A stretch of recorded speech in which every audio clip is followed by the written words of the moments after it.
Please welcome to the stage, Mike Zakarian.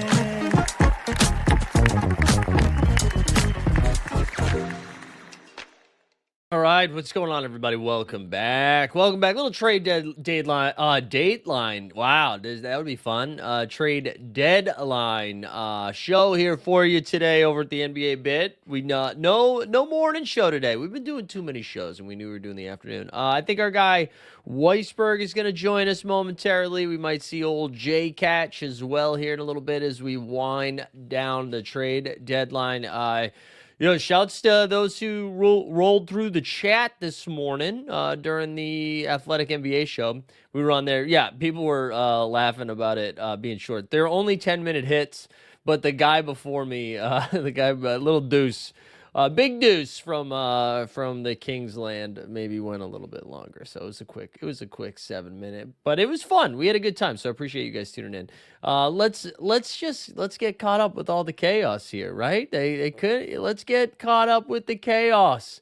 We're seeing some teams here ducking some salary now and getting ready to convert some guys. Not to religions, but just two-way contracts. So 76ers here, they sent Eric Gordon.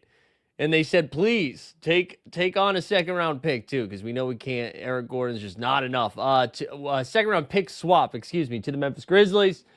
This allows the 76ers to get Dominic Barlow. Our guy Barlow just cooked this game week on So Rare. You had to be like, yeah, man, yeah. Also, I want to know which post is unavailable here. What do you think this was? What do you think this was right here? But anyway, so that allows the 76ers to convert Barlow. We just saw the Celtics trade Josh Minott to the Brooklyn Nets. We will all remember those 2 weeks, baby. The 2 weeks of small ball Minott, right? Where he's out there throwing up WWs. We found our wing of the future.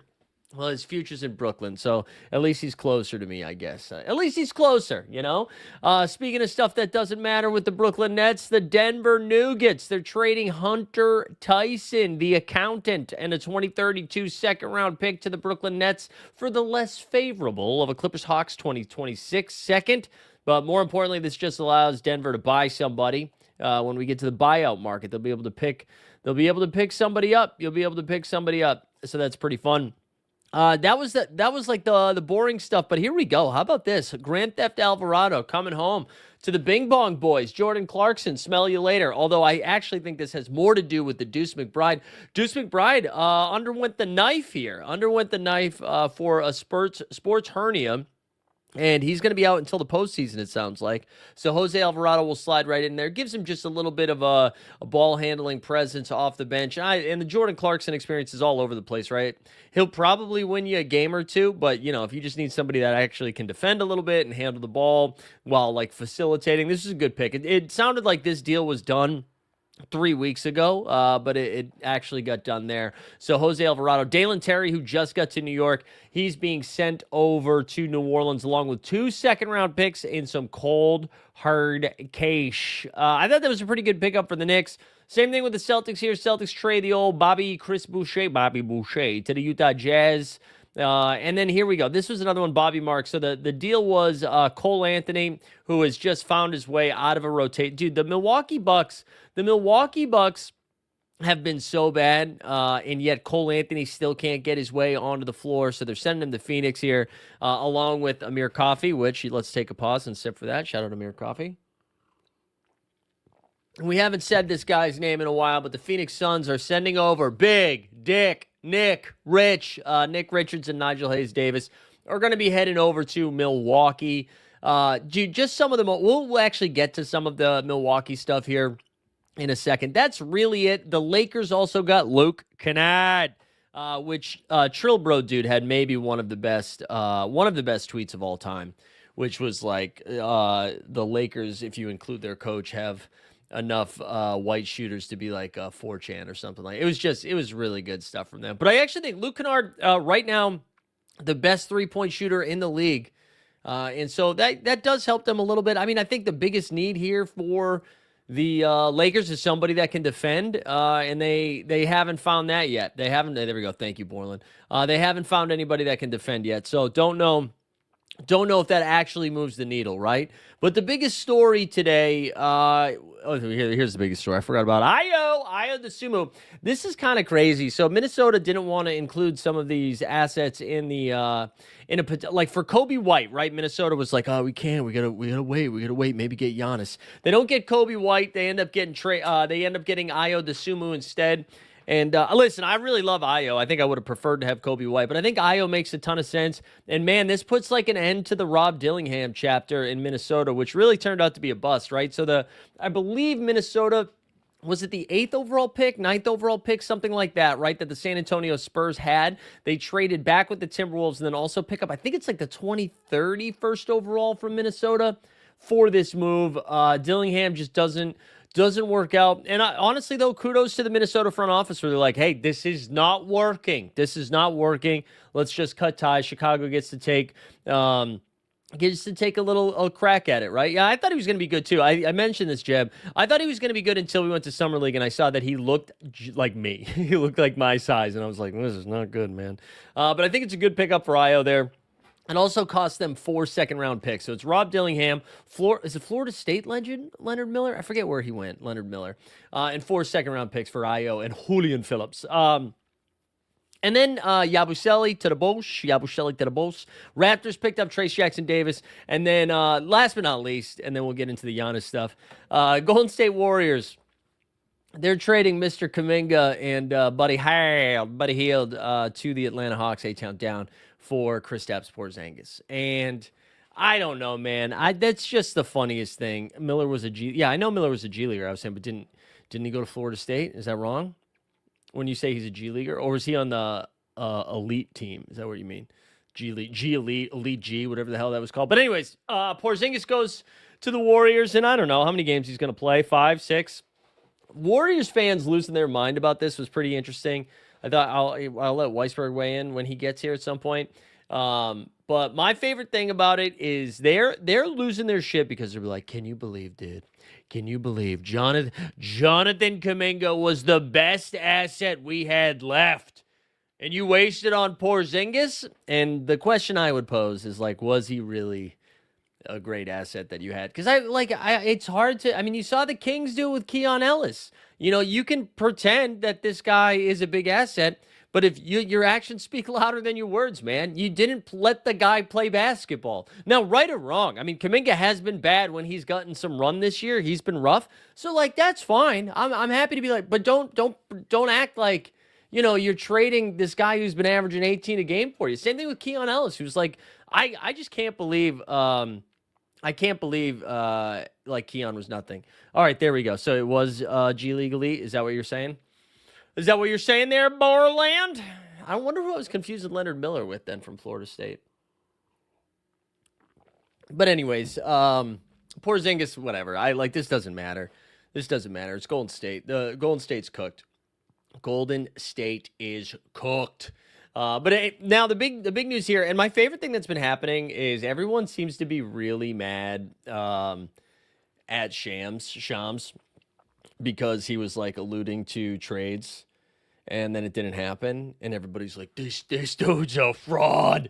I really do think that the Bucks ownership was like, hey, you interested in Giannis? Give us a call. And it was clear that they weren't going to get the deal that they wanted. It seemed like everybody was playing possum and not providing their best assets to see if they could get Giannis on the cheap. And the Bucks are like, no, you're not going to get Giannis on the cheap. And then everybody was like, wait a minute, what do you mean Giannis is not going to play the rest of the season? It's like, well, because they're going to tank. What do you mean? It would have been more surprising if this guy who's battling calf strains rushes back to make sure this Bucks team gets 24 wins. Like, what are we talking about? Of course he's not. Of course he's not going to go. And then, we had DJP was saying, do you think Ja's getting moved? No, it doesn't seem like Ja's getting moved. It doesn't seem like there's any interest for Ja Morant.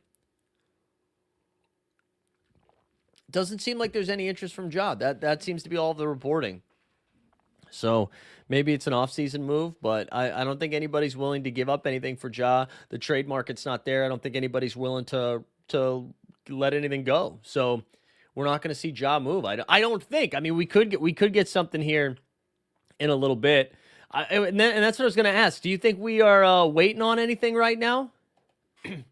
And to your point here in the chat here, Karama, I do wonder too, like do we see more movement as we get closer to the draft? Once people know where their picks are landing, is that when we start seeing some more movement? But I don't think anybody's like, what team is being like, man, we're just a Ja Morant away. And I know that the desperate ones, right? We knew that Miami was pretty desperate. We knew that who were some of the other teams? Miami, Minnesota. But Minnesota got their guy in Ayo Dosunmu, and that's a much less risk there. Much less risk with Ayo than it is with Ja. So I don't know. Wolves have 2 roster spots, seems likely. Possibly Mike Conley on the cheap. Wasn't Mike Conley kind of already on the cheap? I don't know how much Mike Conley was on that trade. I guess you could go get Mike Conley. I mean, I don't know if that's what you want to do. Oh, Zubac is on the move. Breaking news. Mr. Ivica Zubac is going to the Indiana Pacers. What a grab for Indy. And here we go. The Clippers shutting it down. Everybody that was trying to spin the Harden for Garland thing.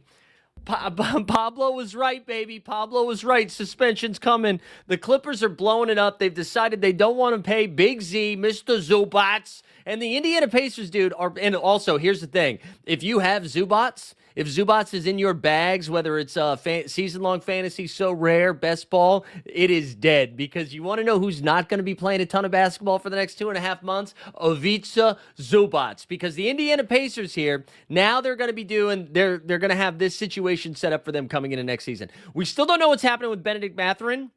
I don't know if Benny Math is going to get moved at this deadline or if it's going to happen in a little bit like closer to the season or whatever. We'll have to wait and see what they do with Benny Math. But here we go. They're going to have Zubac, Siakam, and Halliburton. That's going to be like their core 3. And then they're going to have, most likely, a top 5 pick, right? Who are the worst teams in the league right now? Because they're right at the bottom in the Eastern Conference. In the East here, you have the Pacers with 13 wins, the Wizards with 13 wins, the Nets with 13 wins. And in the West, you have the Kangs with 12, the Pelicans who don't have a pick, so we'll call it the Atlanta Hawks, with 13 wins. So that is going to be a lottery pick and one of the deepest drafts that we've seen. Plucked right in there. That is a huge get for the Pacers. There were rumors this morning. They were still sniffing around the Zubac. I want to know what this deal is for. I don't know if we have it yet because the Celtics were rumored to be going after Zubac, and they had offered like a first, a swap, and it was like Anthony Simons for Zubac. So as Jeb puts in the chat, there could be a chance here that Benny Math is included in this one, but I'm kind of surprised by this for the Clippers to have made this run. We know they don't have their pick, right? Oklahoma City has their first-round pick. And maybe they've been excited by some of the guys they've been seeing coming off the bench, like Jordan Miller and Yannick. But that means we're going to start seeing a little bit, probably too much John Collins and way too much Brook Lopez. But for the Clippers to have been one of the best teams in the last, 2 months, if you just lop off that first month and a half of the season, the Clippers they're beating, real good teams. And then all of a sudden, the Harden stuff happens, which there's now been mixed reporting where James Harden, again, went on his press tour with Ramona Shelburne being like, actually, I never said a thing. And that it was the Clippers who were trying to move him. I don't know. I don't trust anybody anymore. But I don't know what's going to happen here. I don't know what's going to happen here for the Clippers short term. And if you're an Oklahoma City fan, listen, you had 12 hours of feeling bad, right? Shai Gilgeous-Alexander gets hurt. You rest everybody last night. You know, you did get Jared McCain. That's fine. But then you were like, oh, no, vibes are bad. And now all of a sudden, you might be sitting on, now you're sitting on the Clippers pick. Again, I mean, you were already sitting on the Clippers pick, but now the Clippers pick looks like it's going to be right back in the lottery. It seemed like they had clawed out. And, you know, Kawhi is still playing insane basketball, and there's no reason to tank. So, like, maybe the Clippers don't become full dog shit. But if you're the Trailblazers in the 10 seed, right, a half game behind the Clips, there's a good chance you can snag them. I don't know if, like, the Mavericks or the Jazz or the Pelicans are going to catch them. So maybe they're just in the 10 seed anyways. But I don't know, man. Let me see if Jake Fisher's got anything, too, on this. Let's see if the Fish... No, just that's all we got. That's all we've got here is the Clippers are trading Zubats to the Pacers. The sources be saying. I imagine it's got to have some firsts in here. I hope it's not. There's no way it would be this year's first, but there's got to be some picks in there. Maybe some picks in Benedict Mathurin. I mean, getting a piece back, because I don't think the Pacers are fully committed to paying Benedict Mathurin.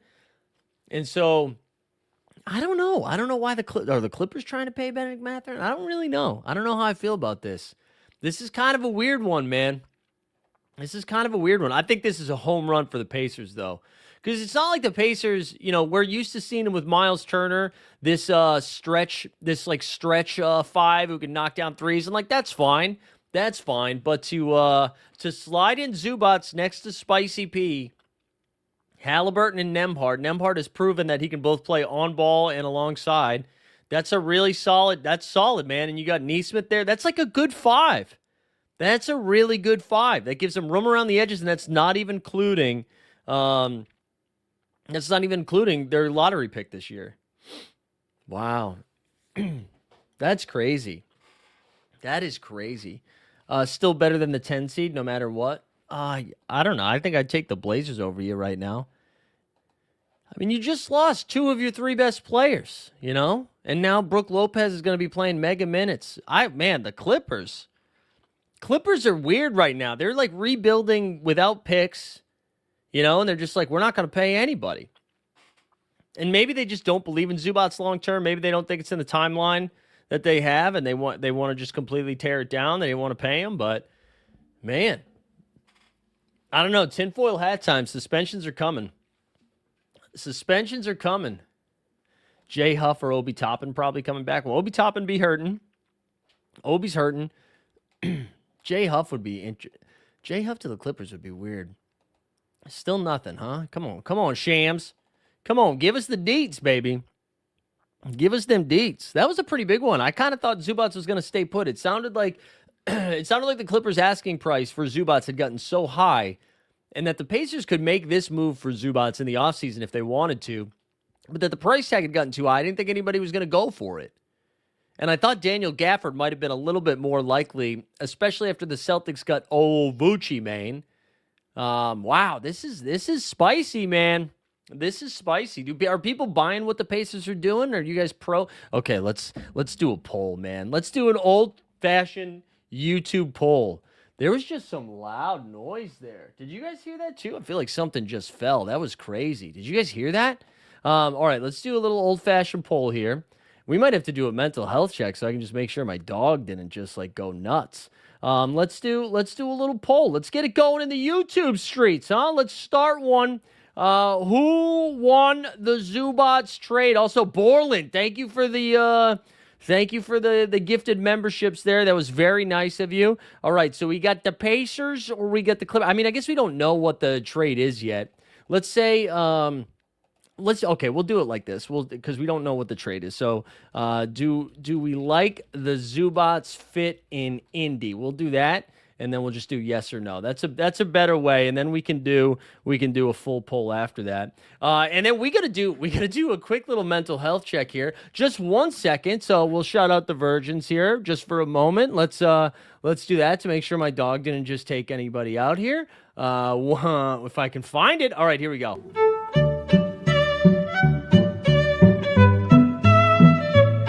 We can't go down this road. We can't talk about like how you need to have had sex in order to have responsibility. I just think it changes you, you know? I think it changes you. All right, we're back. We're back. That was weird. It got real loud up in there. Um, so we still don't have the news yet, right? We still don't have this news. Oh wow, man. Oh wow, that's spicy though. I didn't see that coming. I didn't see that coming. No, he didn't. He didn't. He didn't. He's still asleep, so I really don't know. Math to the Clippers confirmed. Is that what it was? Ooh, okay, here we go. Let's see what's the full deal. Oh no, that's just Stan. That's our guy Stan. Did it come from the fish? Benedict Mathurin is going to the Clippers as part of the Zubats trade. All right, man. All right, Benny Math, huh? So yeah, I mean, the Pacers were kind of signaling this that they weren't going to be like long for the Benny Math experience, and I don't think they were out on Mathurin. I just don't think it lined up correctly with the direction they were going. Mathurin should be able, I mean, he should be able to get some shots up. He should be able to get some shots up in Los Angeles because Kawhi is going to be missing some time at some point. And they don't have anybody else to take shots right now. I was looking at their box score last night, man, was rough stuff. So what did the final score of that game end up being? So like I didn't watch all of it because it was Cleveland and it was late and I was sleepy. The Cavs won at 124-91. Kawhi still had like a 25, 7, and 4 line in 27 minutes. But their starting five here was Kawhi, Collins, Brook Lopez, Chris Dunn, and Kobe Sanders. Because Zubats got ruled out, obviously, with the trade coming. Derek Jones Jr. is back. He played 25 minutes off the bench. And then they had Yannick Cornin Niederhauser.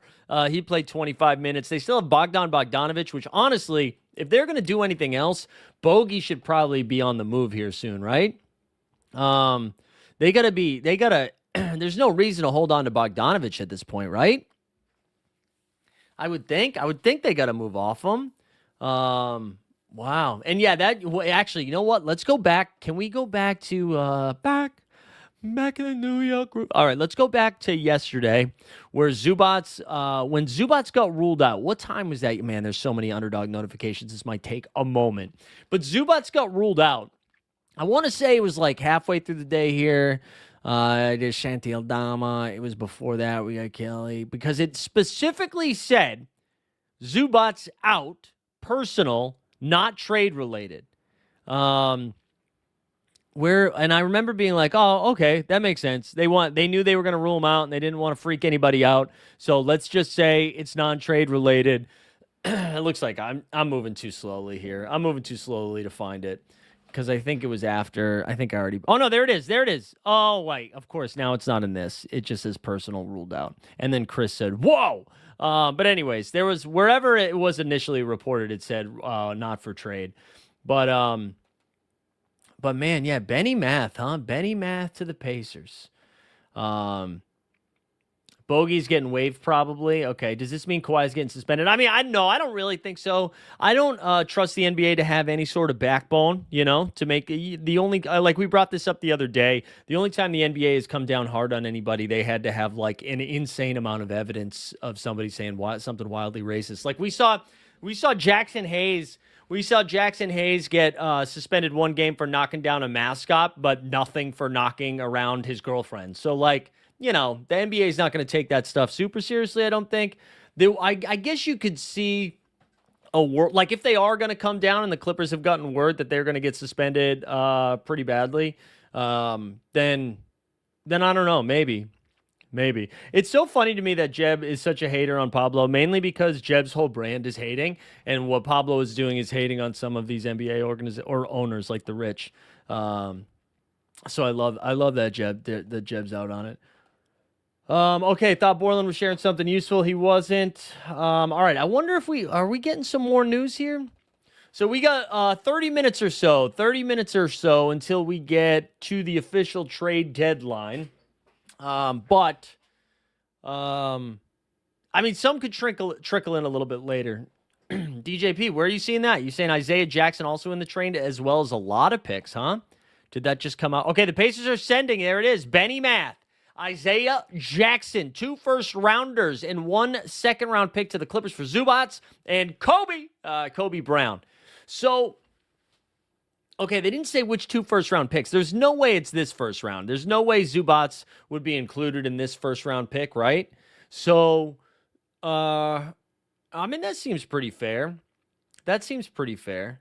If you're the Clippers, you get Mathurin. That's kind of fun. I mean, Isaiah Jackson, you get somebody to eat up some minutes so you don't have to play Brook Lopez 45 minutes a game when he would just die. Let's see what else we got. What else we got here? You've been waiting for the Clippers downfall for years. What do you mean for you? You've been waiting for it, bro? The whole Clippers existence has been a downfall. But yeah, we do need to see which picks they are. Look at Dustin. Let's do the UFC drop again. Let's do we haven't done it in so long, and now we get to do like all of these Dustin drops. By all of them, I mean it's the one that we headed to the octagon for some UFC. Me and the homeboy DUST. 3G's cash and a card on me. We about to blow it up for the 213. Just love to see it. Love to see it. Clippers are receiving a 2026 first round pick. All right, hold on though. Protected 1 through 4 and 10 through 30. So wait. So okay, hold on. So they're only getting the pick has to fall. Wait, hold on. Clippers are receiving a 2026 first round pick from the Pacers protected. So it has to fall 5 through 9 or they don't get it in a 2020. So the 2029 unprotected, you're not freaking out about, right? That's condom free. This one has a condom on it. So it has to be 5 through 9. Am I reading that right? I feel like I'm in a beautiful mind right now. I feel like I'm doing the meme. I'm doing the meme, like trying to connect the dots. That's 5 through 9, right? So if they like basically win, shout out the Pacers for doing this. They were like, we'll give you like mid-round lottery, late lottery. It's for us. Early lottery. It's for us. We know it's not going to be. It has to be top 14, right? It has to be top 14, and I think because they're going to be so far down at the bottom, depending on where they finish. They're almost going to be guaranteed a top 5, I feel like, right? Some weird shit has to happen for them not to be a top 5. So this is what I can tell you. I can give you some more breaking news here. Pascal Siakam, over under how many more games he's going to play? I would say 12. Spicy P, he's got a cough. He's going to be missing a lot of time. Ivica Zubac is gonna be like Tom Hanks in Kokoschka, the terminal, right? He's just gonna be stuck at the airport for a long ass time. There's the Pacers, and that what makes that fun is that ping pong ball day when the ping pong balls are bouncing all the way around. Whoever the representative is for Indiana, who I'm assuming it's going to be Halliburton, who's going to be looking like he's going to be dressed like, two kids in a trench coat or whatever while he's going to be sitting up there. But that's going to be the sweat of a lifetime because there's going to be like a real opportunity for them to either get a top 5 pick in an absolutely loaded draft, or is it top 4? Top 4, I forget the protections already. A top 4 pick in an absolutely loaded draft, or they need their name to be pulled right away, so they're picking 10 through 14. But that's going to be fun. No, but it's 1 through 4, Jeb. 1 through 4, because if it's 5, it goes. No, they didn't give up. It's not a top 4. It's top 4 protected. So it's only going to the Clippers if it's pick 5, pick 6, pick 7, pick 8, or pick 9. That's it. 1 through 4 stays with Indy. 10 through 30, it won't be 30. 10 through 15 or 14, it'll stay with Indy. That's crazy. That's fun, man. Do you think originally it was like top 8 protected and then the Clippers were like, oh yeah, sorry, my bad, Jeb. And then do you think the Adam Silver stepped in and he was like, no, dude, we gotta spice it up a little bit. We gotta spice this shit up a little bit. That's fun. That's gonna be fun. But yeah, they should send you know what? They'll probably send Pat McAfee. They'll probably send Pat McAfee. It'll be just up in the tank top, though. That was me having that was chew. Says a lot about the chat that Mike needs to explain what 5 through 9 is. It's true. All right. I guess is Weisberg not coming? Why is it because they're doing construction? Hold on. Let's see. I just want to see. I thought he was jumping on, but man, that's spicy though. Did we get another update here from Shamalama Ding Dong? No, that was just it. Okay. So what do you guys? Okay. Let's end the first poll and go back to another poll. Let's go back to another poll. Wow. Okay. So we like the Zubats fit in Indy. That's good. New poll. Let's start a new poll. Who won the trade?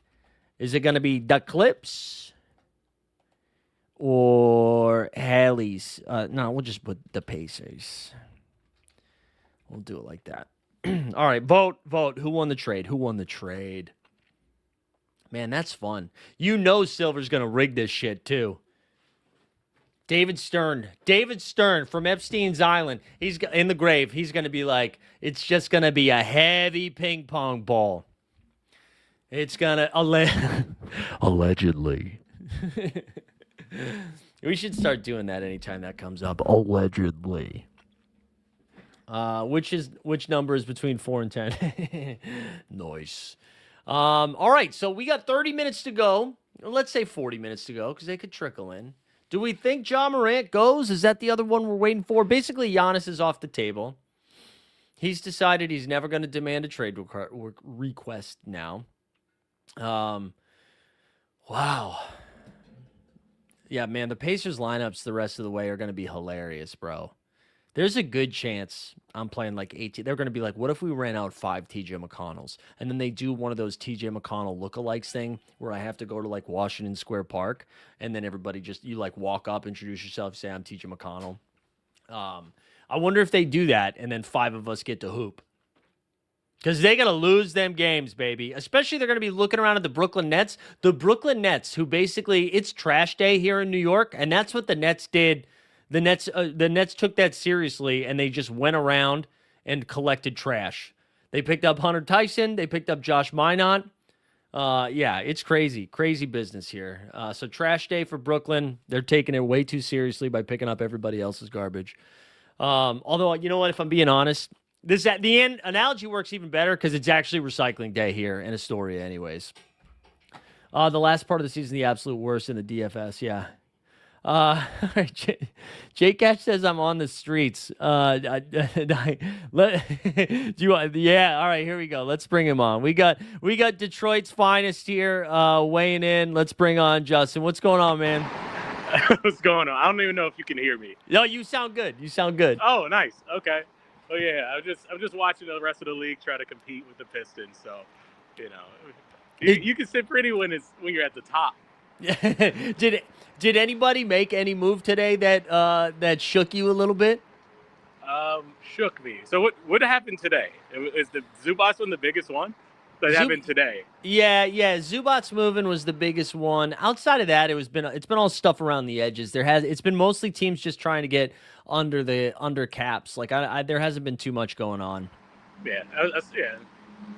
Jose Alvarado back to New York was I think that's like sort of important, but nothing crazy. That's fun. I mean, it's still a backup guard. Brunson's going to dominate the minutes. He's conceivably better than Cam Payne was last year, so. He shoots right. I don't know if you saw this. This came across my algorithm this morning. I saw Kevin Huerter's girlfriend or wife or fiance. I saw her TikTok of a day in the life of an NBA player getting traded. And it was like the team sent Kevin home in like a special car, and then it was just like her packing and then watching the Pistons game that night. But are you excited that you secured a white backup shooter for when the Duncan Robinson minutes are when he's on the bench? It's important. You got to have one. Even though I looked up Huerter's percentages and they are not amazing for what we would call a shooter. Definitely living off his reputation from the Hawks days, but it's something. I do hate that Jaden Ivey gets thrown in what I call the Rodney Stuckey pile of players I defended to the death until the moment they were off the Pistons roster, then we'll immediately forget about and we'll probably be out of the league. Good luck to that man. Monty Williams owes him $100 million. Yeah, and he's got it. Monty's got it. Because he's been collecting money from so many teams for not working the last year or so. So is there anything that you wanted the Pistons to do before the deadline, or are you just kind of like, let's keep as much of this core together as possible, and we'll just continue beating everybody in the East? I would have loved – I kind of would have loved like a Porter Jr. type trade, but also kind of understand why you don't do it. I don't know if Porter Jr. is the difference between a championship or not this year, and you could conceivably still get to the finals with his roster in the East. So And it's I kind of think like, I'll take it. Yeah, because right, if that, it's kind of hard. It's weird to be like, the goal is to get to the finals, but we don't need to do anything crazy to get there because I don't know if we can win the finals. Yeah, and I mean, all you got to do to win is get there too. So it's like True. Like we saw what the Pacers did last year. There's no reason the Pistons can't do it. And like, are you scared of anybody in the East right now? I would say the Knicks are still a tough matchup, though. I still think they can beat them. I think the Cavs aren't going to figure it out in time this year, despite the talent. I feel like you were a little bit more positive than I was on the James Harden to Cleveland. So give me your Harden Cleveland positive outlook. They needed a big guard who can do something. Lonzo was washed. Garland is small and fragile. Harden conceivably fits into that, especially if you get like the Harden that's been point Harden, but ball dominant. Yeah. Him and Donovan Mitchell, I can't see that. I feel like they're going to have some struggles getting used to each other, just in terms of like having the ball. Maybe not. Yeah. So I think it works for them that way. I think they got guard depth. Dennis Schroeder is good. Keon Ellis is good. So. Yeah, the Keon Ellis also just really good mute work. I can tell when a truck is around the corner. That was A+ stuff. All right, let me give you one more team to potentially be scared of, because the way things are rolling right now, you might have a first-round matchup with the Charlotte Hornets. And are you scared of that right now? Because the Hornets look like world beaters. Let's calm down. It's fun. It's a fun story. It's a young team getting hyped. But, yeah, we got to – I've listened to a lot of podcasts, and I know y'all – it's a lot of people desperate out here. Conklin not a top 50 player, great rookie. They've been playing well. The offense looks good. I'm not scared of the Hornets. Come on. LaMelo when it matters? Yeah.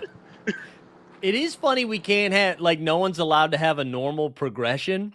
Like, even with Conklin having an awesome year, and we can't be like, wow, he's having an awesome year. We're going to be like, you know who he's better than? Jaylen Brown. Like, no, can we just say they're good? Yeah, let's enjoy that the Hornets have hope.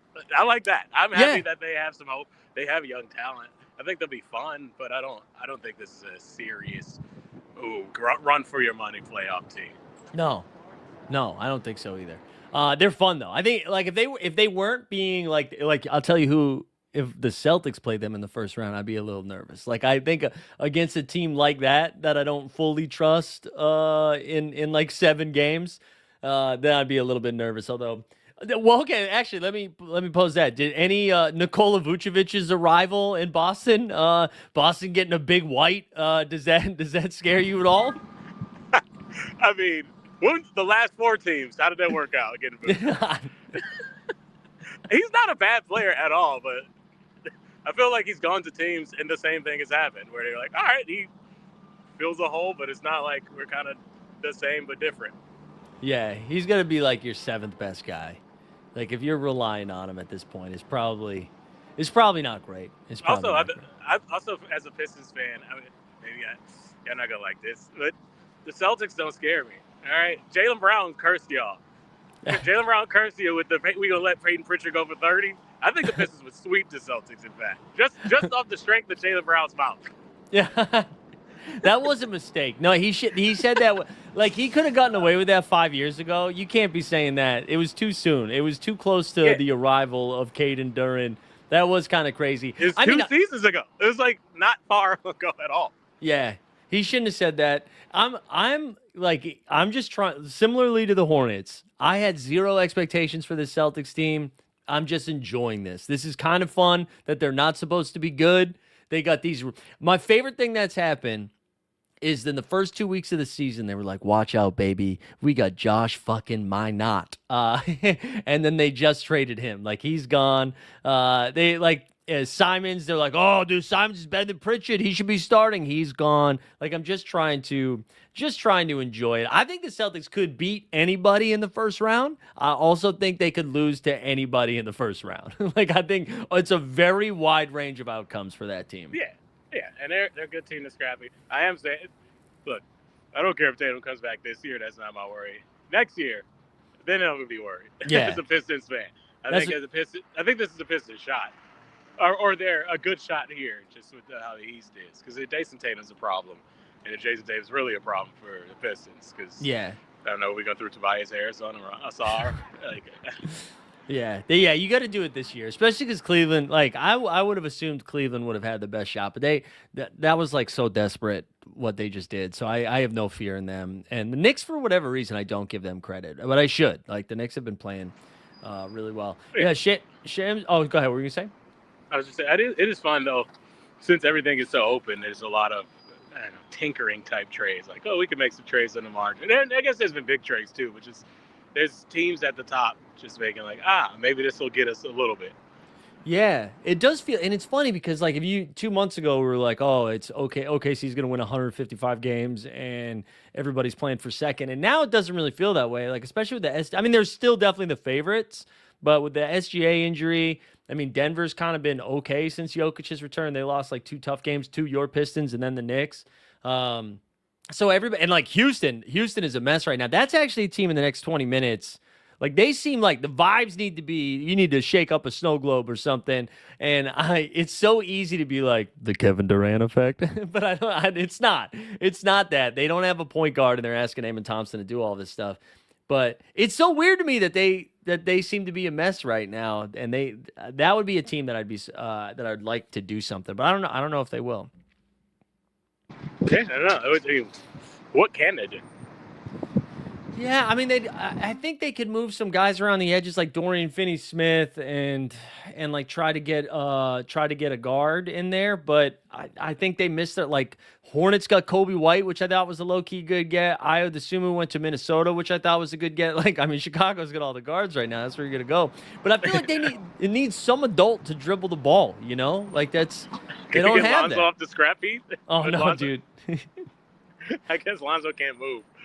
Dude, Lonzo's shooting something nasty, like 25. He's shooting 29%. He can't. I looked this up recently.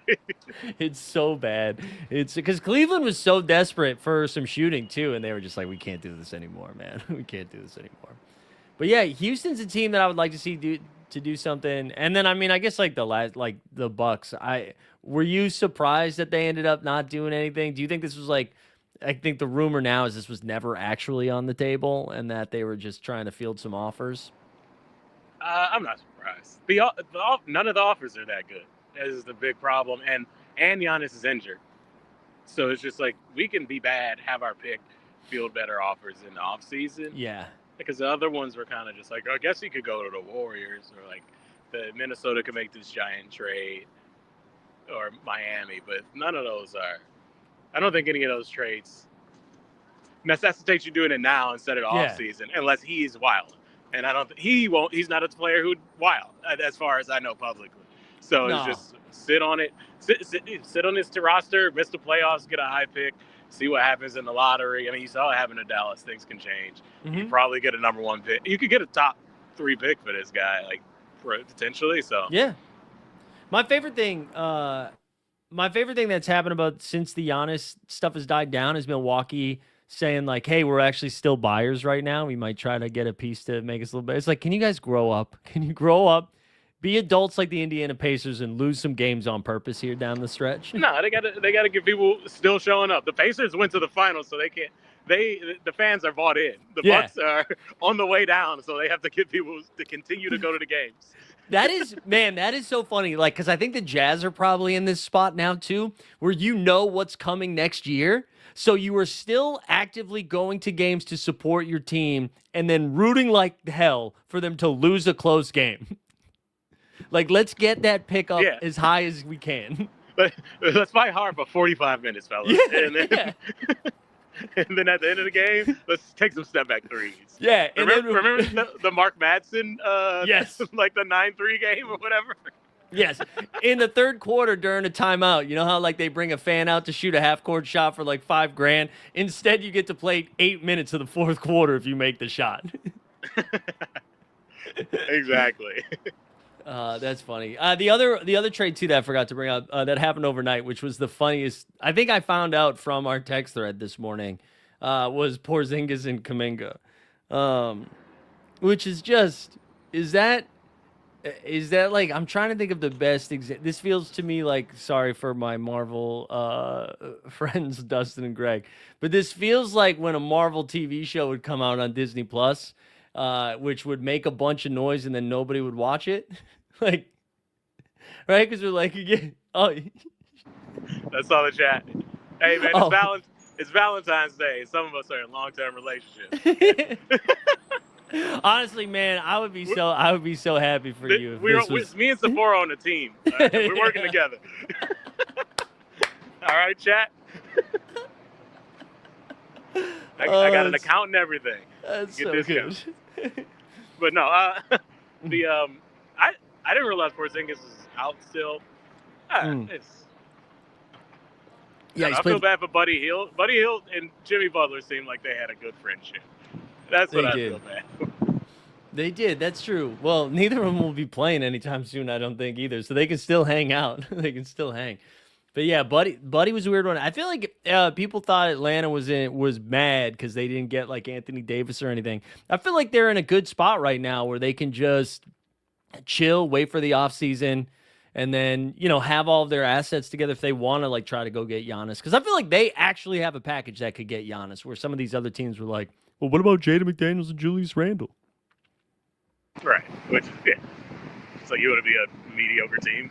Yeah. Players. Yeah, which those guys are like elite guys for a playoff run, but not like your main guys. You don't want, but yeah, I don't know.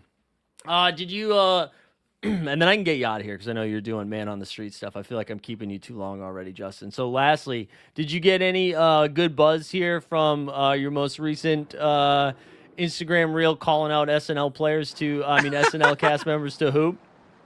I called out everybody. I was feeling myself, and I ended up talking about SNL. All respect to them. no pushback from them. It was so good. If people aren't following Jay Catch on Instagram, make sure you go do that because that was a really good bit. I was hoping that was gonna really. I haven't looked since, but I was hoping that was gonna pop off because that was a funny one. It popped off in the men who I play basketball with in the community. The very specific people I already play basketball with. Yeah, perfect. All right, man. I'll let you get out of here. Make sure you cash that Sephora check, and and hopefully we get the 89 Cavs back soon. We got to shout out our guy Steve, who's a corporate Steve now. So we got to adjust our schedules. Because we have to, because we got to go full circle. I made that. What did it take to be number one when we got the K Cunningham? That's pick. true. Now we're number one in the East. Yeah, we haven't been back since we got like 35 wins already. 35 That's right. 12, so we got to come back. Just take a victory lap. Honestly, I'll play you out with that in honor of the number one Detroit Pistons. All right, dude. Thanks for hanging, man, and making time while you were on the streets. All right, see you. Later. Detroit basketball. Detroit basketball. All right, we're back. We got Weisberg. What's going on, Mike? How we doing? I mean, besides having insanely loud construction for the last hour, it's been great. Yeah. Unexpected, but cool. Mike, I'm gonna refill my coffee cup here for a second. I'm gonna do that. Do you give us why don't you just talk about it from the Warriors' perspective? Because I know you were messing around with Sam and company last night after the Porzingis trade, right? Porzingis. Oh yeah. I can vamp for 5 minutes on. Yeah, I won't be gone that long. I'm just gonna refill the coffee. I'll be right back. Cool.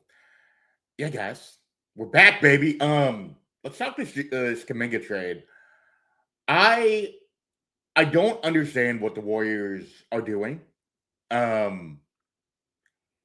It's not a shocking turn of events because it's been, the better part of 4 years of this, of they win the title in 22, and then they draft Wiseman. They then proceed to draft Kuminga and Moody in the following years, and sorry, that was just before the 22 title, where they drafted those two guys or those three, and they just never developed them. And then, you could see kind of there was some fraying there after the 22 title. In 23, they were playing Jeremy Lamb over Kuminga. And Shout out Jeremy Lamb. Yeah, shout out Jeremy Lamb, the accused rapist from Vermont. Good times, good times. Oh, I forgot that. I forgot about that. A UVM, right? Yeah. Allegedly. He just keeps it allegedly. Allegedly. I said accused. Yeah, that's right. You did. And, they trade Wiseman reluctantly and get GPT back. They then, basically have played this game of double dutch with Kuminga, where they were kind of playing him and then not playing him. They were committing to making him a starter, and then they would pull him after 7 games. Just none of it made any fucking sense. Yeah. And then finally it comes to a head this offseason, where it takes the entire offseason to figure out if you want to sign the guy. And it stops everything that they were going to do. Everything. Yeah. And then they sign him to this shitty contract, and then you deal him for Kristaps Porzingis, who, look, I love KP, but the guy has POTS and has played 17 games this year. Yeah. You trade him for nothing. Oh, and by the way, you traded Jordan Poole for a $30 million outgoing salary and did nothing with that CP3 salary. They've consistently, mismanaged all of their assets to handle the end of the Steph Curry era in the worst way possible. Basically, an 8 seed for the last 4 years. It's unbelievable. Yeah, I know. That's how I mentioned this earlier when Justin was on. I just thought it was so funny how mad everybody was. They're like, "That's all we got for Kuminga." I'm like, "Well, what did you think Kuminga was at this point?" Right. we have no or very little evidence that it should be going for more. It's same thing with Keon Ellis. Doug Christie absolutely tanked his value. He could have gotten so much more for Keon, I think. I mean, they could. Honestly, they could have anyways. The offers are out there anyways, but they decided DeAndre Hunter was the path forward because, as the management said, they wanted to get younger. Wouldn't make that make sense. Mike, I said this on Light Years last night, but to me, it's one of those situations where it's just fire everyone. And you know what the shitty thing is? You can't fire the owner. No, you can't. You can't. And I mentioned this before, but Joe Lacob's kids are in the org. Kirk is second in command to Mike Dunleavy. Mm-hmm. And ultimately, I feel bad for Dunleavy because he's between a rock and a hard place here because the owner just loved Kuminga and didn't want to deal him. Yeah. Oh, that's mean. That's mean, Matty Harrison. Or, the alternative, Matty Harrison, is you could go, Dunleavy Jr. is about as mediocre of a player as he is a GM. Yeah, there you go. Didn't we? Wasn't it Giannis who hit Dunleavy with a cheap shot? Yep, kicked him in the face. Yeah, no wonder why he's not going to Golden Hey, State. very exciting. Yeah, we get a little Bandino in the house. He's probably why have I not gone out yet again? So that's good. We got a few minutes left in the trade deadline, but to me it feels like we're just going to get stuff around the edges the rest of the way. Also, I see the Silver Fox in the chat. Shout out to Silver Fox. And he says allegedly. I also have to shout out DJ Locals because this is what has happened in the last 10 minutes from our guy DJ Local. Allegedly. So we'll have that ready to go the rest of the way, which is just A+ stuff. I miss DJ Local, the GOAT.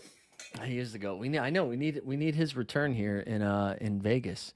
Can Nico? I like that you also called him Nico Collins because I have done that before. Nico Collins, the standout wide receiver for the Houston Texans. Yeah. But I don't. Do you think we see anything else here in the last few minutes? I kind of feel like just stuff around the edges. Yeah, I mean, it doesn't seem like anything. Nothing major really has happened. Hey, the Knicks traded for Alvarado. Called that one. Yeah, we talked about that one a few weeks ago. Celtics are trading Boucher and Minot to get out of the tax, looks like. Yeah. Yeah, it seems like that's done. I mean, I was joking about that, how like the first 2 weeks of the Celtics season were like, wow, we really pulled one on the Timberwolves. Can you believe Josh Minot? Josh, dude, he's going to be starting for us. We have small ball five, Josh Minot. And then he found himself out of the rotation, got hurt, and now he's on another team. So, I mean, he should get some run in Brooklyn. I would imagine, along with Hunter Tyson. I don't know if he's going to get some run. I know they picked him up too, but yeah, Celtics getting under the tax I think was pretty important. I know it's not fun to celebrate like financial stuff like that, but the fact that they're still going to be fighting for a top 4 seed, I think the rest of the way with Vooch, who it sounds like I was listening to some reporting, Noah Delzell this morning on the Athletic show. Athletic NBA show mentioned that it sounds like Vooch is going to come off the bench here, which I love. I really love that idea of Pritchard and Vooch being like the offense in the second unit. Do you think that's the direction they go? I mean, it makes a ton of sense to have Vooch be leading second units because Vooch against second unit centers is just going to murder. Yeah. And you eliminate some of the issues with him defensively. Right. Like even in the Celtic system, I think they're going to, with Vooch on the floor, probably play a little bit more zone so that you can minimize some of the defensive lapses and maximize his ability to rebound, which is kind of important for where the Celtics are in terms of their defensive rebounding. It's still pretty piss poor. Yeah. Better than it was to start the year, but it's still like... Well, not last night. What did they out rebound the Rockets by like 19 last night or 21? It was crazy. Also, Houston, that's going to be the biggest mistake of the trade deadline in the next 5 minutes if Houston doesn't do a damn thing, because it is so clear to me that Houston has to make a move. Like, their offense has been broken specifically, and that's not even, it's not that I don't think it can work. I think they have stretches where they are so good, but the loss of Steven Adams is such a problem for that team because their offense was catching rebounds of shots they missed and then getting easy second chance looks. And those numbers are going down without Adams. They need an adult dribbling the ball at the end of the games. And they're asking Ahmed Thompson to just do too much, who I think has been great this year. But in the last 5 minutes of the game, they need an adult. It wouldn't shock me if they look in the buyout market. Yeah, what do you think? I'm trying to think of the guards, like the Chicago. Conley? Yeah, but like, fine. But I mean, you know who else needed a point guard? The Minnesota Timberwolves when they had Mike Conley. So if Mike Conley is your answer, you're a step behind your competitor. Same thing with Chris Paul. Like that's not it. I don't know. But Silver Fox in the chat was saying Garza's been great. He's on a 2-year deal. Showed he can help next year or in a pinch this year. But some interior scoring for Boston is a game changer. Yeah, and I think Luka Garza is like lights out, a great regular season big that you can slide in for 18 to 20 minutes if you need it. I think in a 7-game series, nightmare fuel if you rely on Luka. Classic innings eater. Yeah. Yeah. To use a baseball term.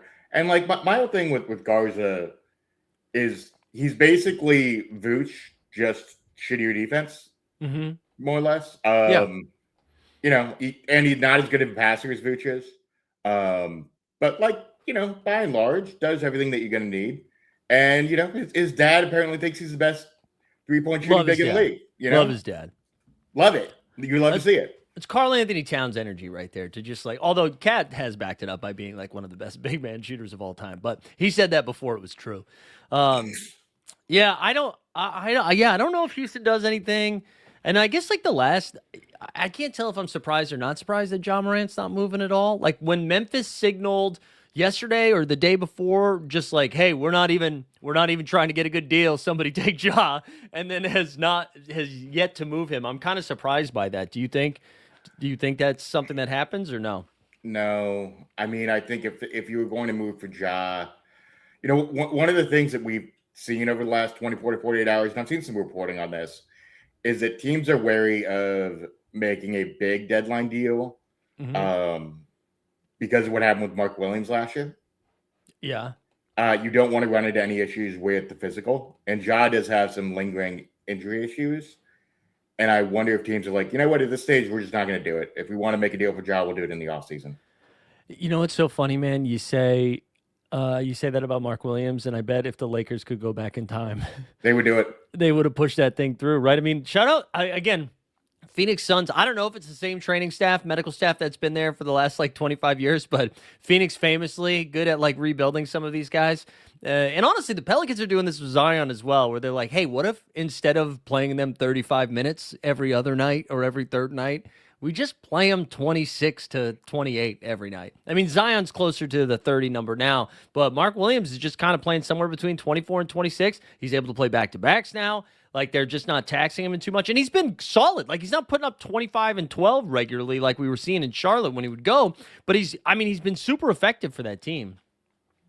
Yeah, I mean, he has been everything that the Lakers would love to have right now instead of DeAndre Ayton, who night to night, like, just so you look at Ayton and you're like, oh, some nights you're going to put up like 18 and 10, and other nights you're going to put up like 6 and 2 with zero effort. It's like, right. There is minimal consistency there. I saw our guy It's Hershey's comment, and I'm going to share a link here in the chat to the Bagel with Locks blog that I've been firing out every morning. He says, does RJ Barrett sitting out mean the Raptors will make a deadline move? And again, here's the link to that. And the reason why I share the link is because this morning I said Raptors lost a tough game, right? Last night against Minnesota. They really choked. I mean, great win by Minnesota. Real big choke job by the Toronto offense down the stretch. We got a deal. Did we? What do we got? Did you see the Zubac deal? Yeah, like an hour ago.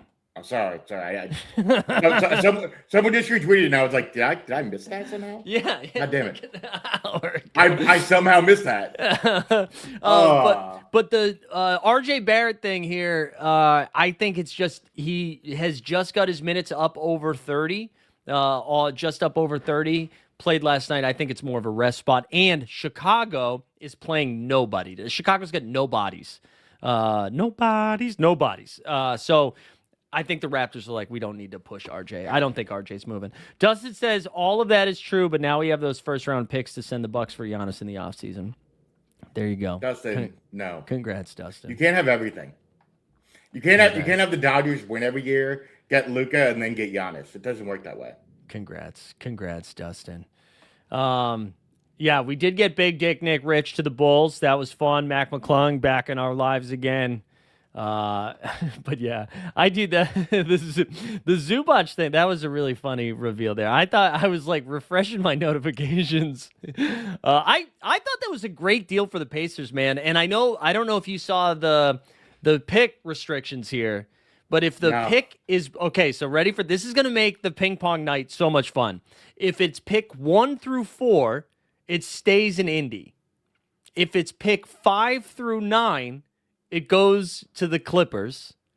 And if it's pick 10 on, it stays with the Pacers. And then I think it turns into a 2029 or a 2030 unprotected. So, and with the Pacers right now with 13 wins, along with 3 other teams in the East, I think the Nets, or maybe just 2 other teams, the Nets and the Wizards. I don't think I'm missing another one.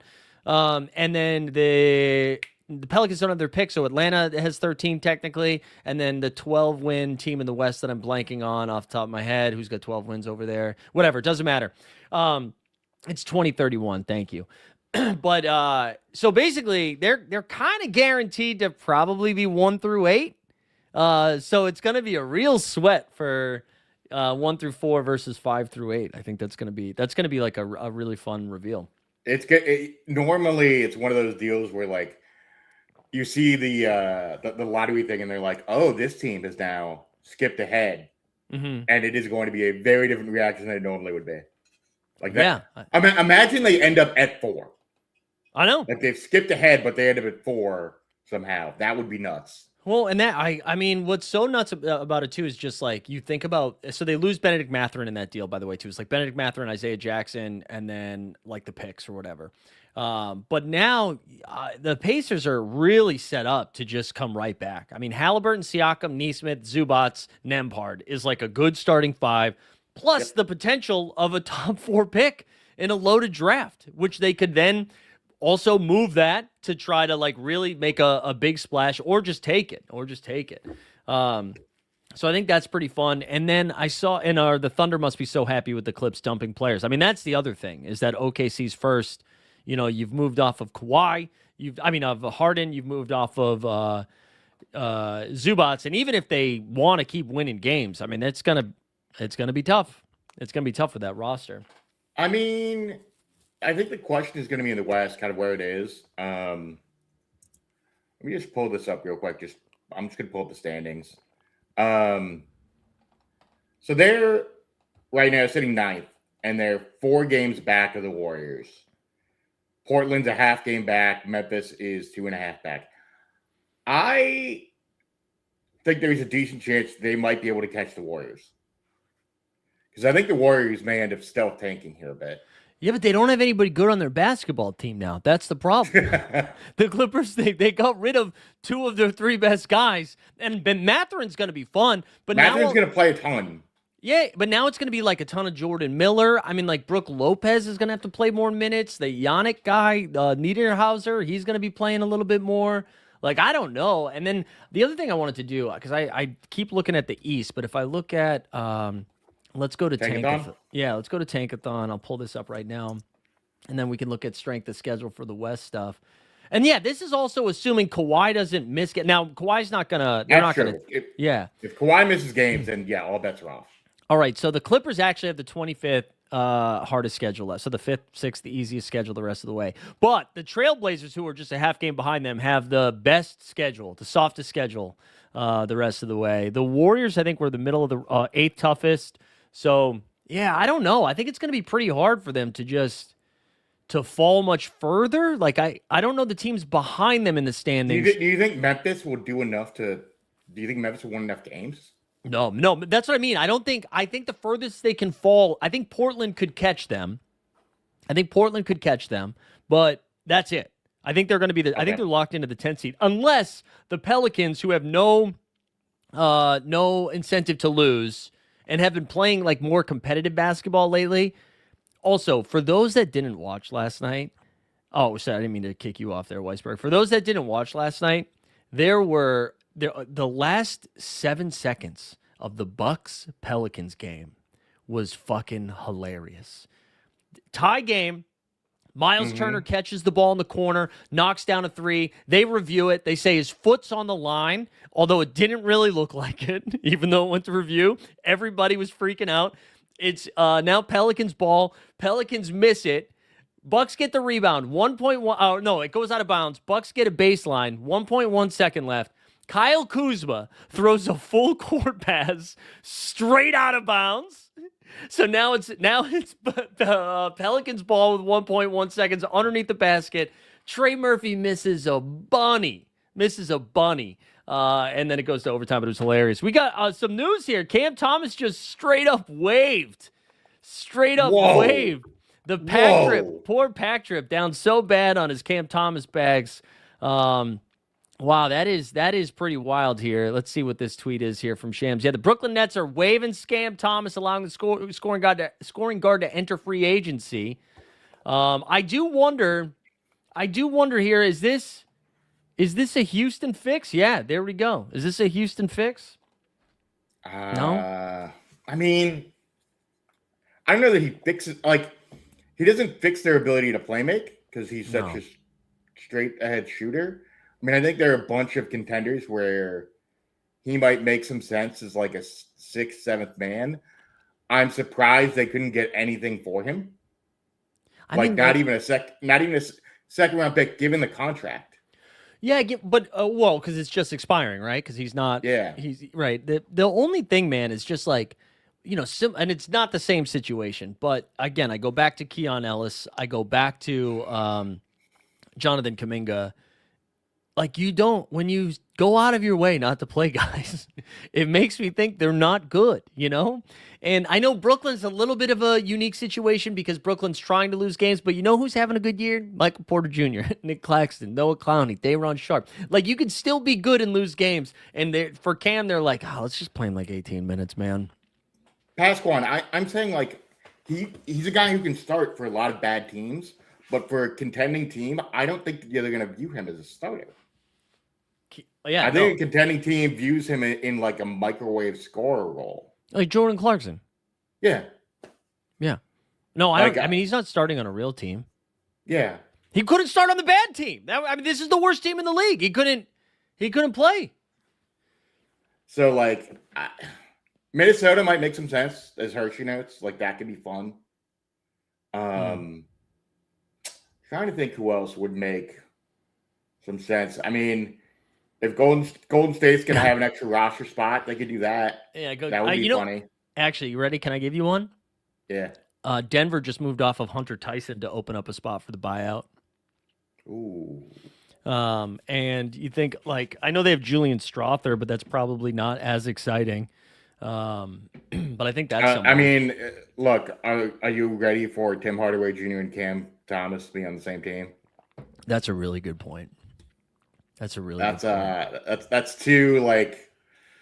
two kinetic energies coming at each other, and what will the world implode? I don't know. It's a good question. For comedy purposes, the Chicago Bulls would be awesome. Just go get another guard, dude. Just have Cam Thomas and Anthony Simons just sprinting around.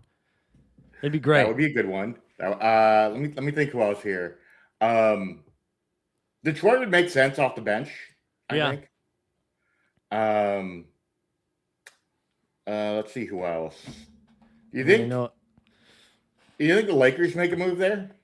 Yeah, I was ready to make fun of this because it's like, what about the Lakers are a pretty good fit? That's what we say for everything. Honestly, yeah, Lakers could use that. They don't have any. Well, yeah, they could use that. Again, though, they need someone. If they can get somebody in a buyout to just play some fucking defense, man, they need anybody to play defense. Regulator, the only reason why I don't think he makes sense on the Raptors specifically is they have so many wing/guard players already.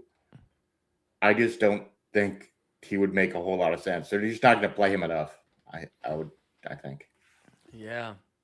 Now, Toronto, the other note that I missed, I was about to get to this and then the Cam Thomas stuff, but Jake Fisher reported Sabonis is not getting moved. That's like official. It seems what about like Miami for Cam Thomas? Yeah. Sure. People are saying Magic's a good shout, pass one. That's actually a great shout. Come to think of it. Yeah, Magic should have tried to trade their coach here at the start. They have to shake that up. That's not working. I like Mosley, but I mean the vibes are on the floor.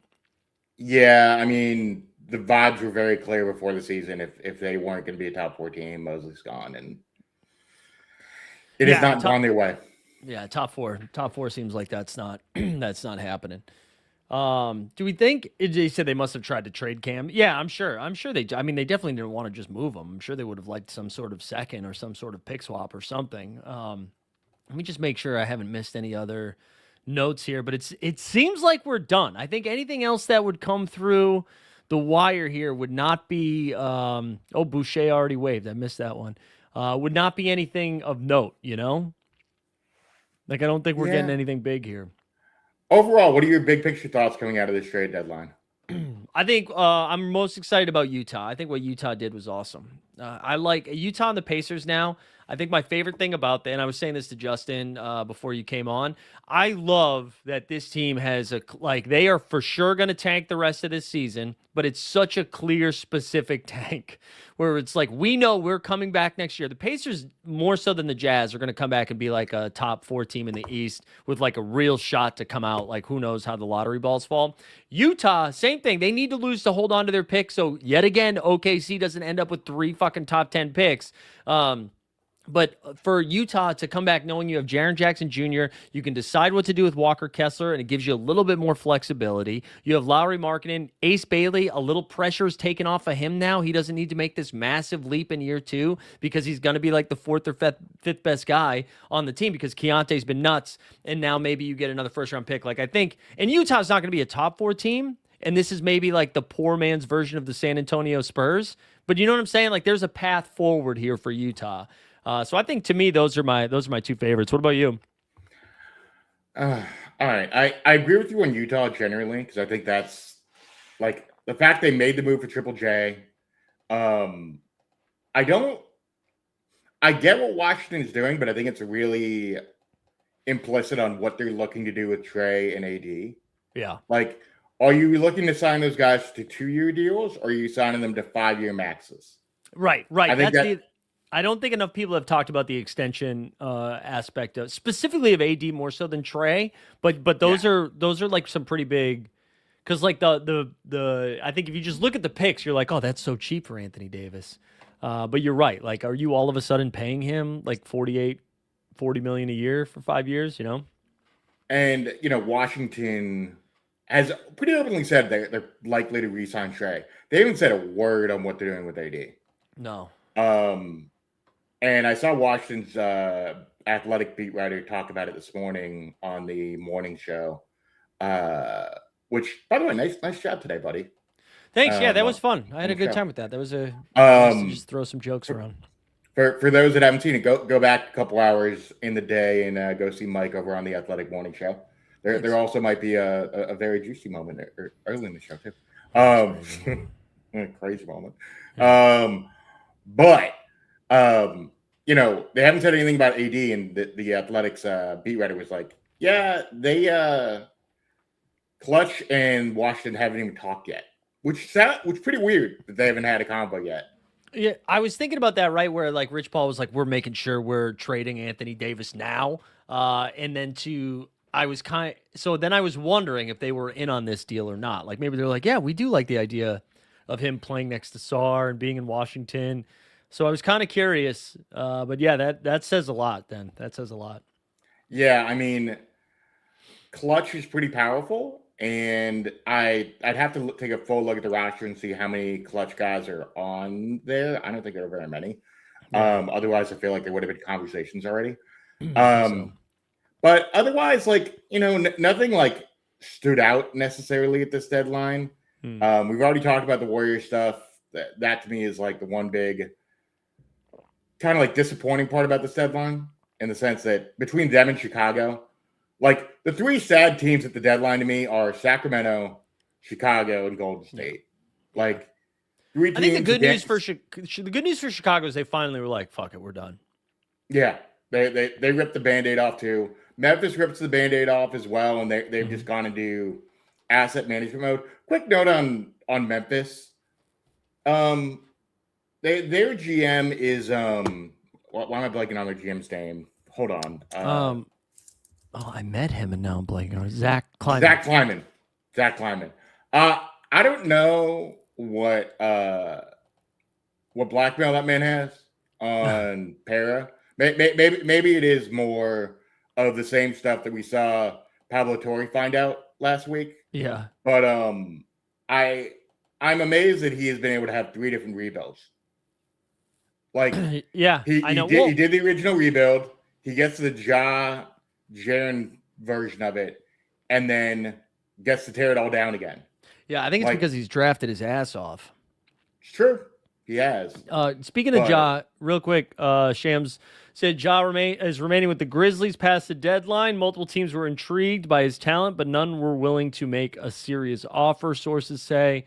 We also got Mike Conley officially waived by the Hornets, and then Jalen Green's out tonight. That's not super helpful, but yeah, I understand regular Heat fans being pissed, but like the Giannis move wasn't coming, and if you didn't make a move for AD or Triple J, I feel like there weren't really any big moves to make. And look, from a Heat fan perspective, what did you think you were going to get for Tyler fucking Hero, big dog? Like, yeah, I think if I'm Miami, like I think I'm okay not having made a move now. I think I'd be really pissed if we don't do something big in the offseason, Like I think it's really hard to make these like splashy things happen before the deadline. And Miami's in this weird spot. And I think it's fine to stand pat right now, but I can understand the frustration of being like, is Pat Riley asleep? Are we getting the Joe Biden experience right now? Not to get political, I just mean an old man who's been in the workforce too long. Is that happening? Like, I don't know. I don't know. So but if they don't do anything in the off season, I'd be pretty mad. I just, for a bunch of teams right now in the league, I think one, we do have the dumb GMs back in the league, which is great, but there was a real lack of vision about what a bunch of these teams are league wide. Whether it is Sacramento, Golden State, Chicago, Miami, at least Charlotte. Even Charlotte has a vision now. Like, yeah, we kind of understand like what they are. Dallas has an understanding of who they are. Utah has an understanding of who they are moving forward. But like, yeah, do we know what the fuck New Orleans is? No, what they but want to do. yeah. I'm like surprised they didn't. I mean, they moved Alvarado, but I was surprised they kept everybody else together. But their offseason. You shocked no Herb Jones move? Yeah. I mean, if people were calling with serious offers, I am surprised. I don't know. I don't know why. It's Joe Dumars, man. Who knows? I mean, it's probably less Joe Dumars and more Troy Weaver. Yeah, I would guess, but yeah, that's also not better. yeah I know. All right, let's. I think we call it there. I don't think we have anything else, but I appreciate. Let me just make sure. I just saw another notification, but it's not that. But that was fun. I mean, we had a busy week this week. Mike, this is your second appearance this week. Appreciate that. Shout out to Justin for jumping on today too. But I think what did we do? We had 2 shows Monday. I think we had like 3 one day. We've been cranking out content. So busy day this week. We'll be back, or busy week this week. I don't know what I'm saying. We'll be back tomorrow. We'll have the NBA bit in the morning, and then we'll have live before lock in the afternoon. You got anything going on, Weisberg, you need to tell the people about? You can go follow me on Twitter. Y'all know where you can find me. That's right. I'm around and about. That's right. Awesome. All right. Well, enjoy the rest of the day. If anything else weird happens, I'm sure we'll pop on. But otherwise, we'll see you guys in the Underdog Streets or the So Rare Streets or wherever we see you. We'll see you tomorrow. Thanks. We out.